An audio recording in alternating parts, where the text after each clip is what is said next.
28 नं गसाइगाव बियाबनि एमएलए जिरन बसुमतारिया आसाम सोरखारनि चिफ मिनिस्टार रिलिफ फान्डनि चेक रानदों।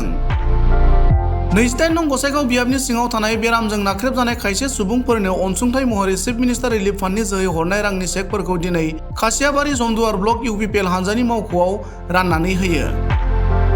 बेजों लोगोसे बिटिसि सोरखारनि गियान सोरां बिथांखिजों सोलोंथाइ लानायाव हेफाजाब होनो हानाय बादियै फरायसाफोरनो होनाय रांनि चेकखौबो राननानै होयो एमएलए जिरन बसुमतारि बिथाङा। मख'जाथावदि 28 नं गसाइगाव बियाबनि सिङाव खमैबो 600 सुबुंफोरनो आसाम सोरखारनि चिफ मिनिस्टार रिलिफ फान्डनि चेकफोरखौ होनाय जागोन। बेनिनो दिनै गिबियै जमदुवार ब्लकनि सिङाव थानाय अनसुंथाइ मोनगिरिफोरनो चेकफोरखौ रानजेननाय जाबाय होननानै खौरां बिजोंनि गेजेरजों ओरैबादि फोरमायो।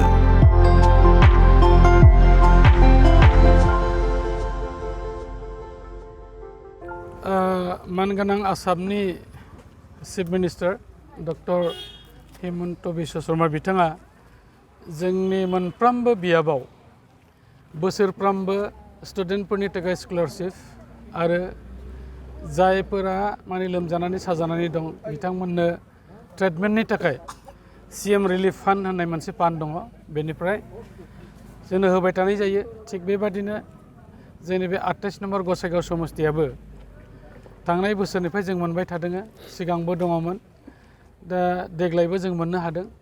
देग्लाय जोंनि आखायाव एबा जोङो स्टुडेन्ट आरो जायफ्रा मेडिकेलनि थाखाय ट्रिटमेन्टनि थाखाय बिथांमोना एप्लाइ खालामदों, गासै 600निबो बारा सुबुंफोरनो जोङो बेखौ होनो थाखाय दा थिरांथा जाबाय।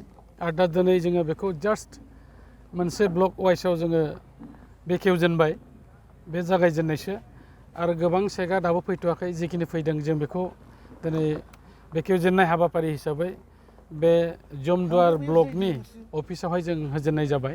दा मिजिंथिदों जुदिअबा बे राङा थोजासे नङा, थेवब्लाबो स्टुडेन्टफोरनि थाखाय एबा जायफ्रा बेमारि फाहामजानो थाखाय बिथांमोना मोनबाय, निस्सय एसेब्लाबो हंखा सुंगोन आं बेखौ मिजिंथिदों।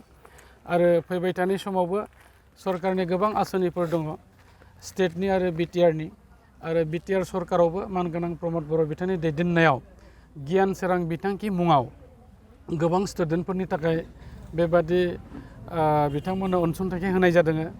आरो अनसाय बिथांखि दङ, अनसाय बिथांखिनि गेजेरजोंबो गोबां जायफ्रा राहा गोथे जानाय माखासे जोंनि आइजोफोर दङ, बिथांमोना एसे जाहाथे जाखांनो हाथों बेबादि माखासे अनसुंथाइखौ होनाय जादों। आरो गोबां बिथांखिफोर दं जायखौ जोङो खेबसेनो बुंनानै फोजोबनो हाया। आरो दिनैनि गुबै जे थांखि बे चेक राननाय हाबाफारियानोमोन।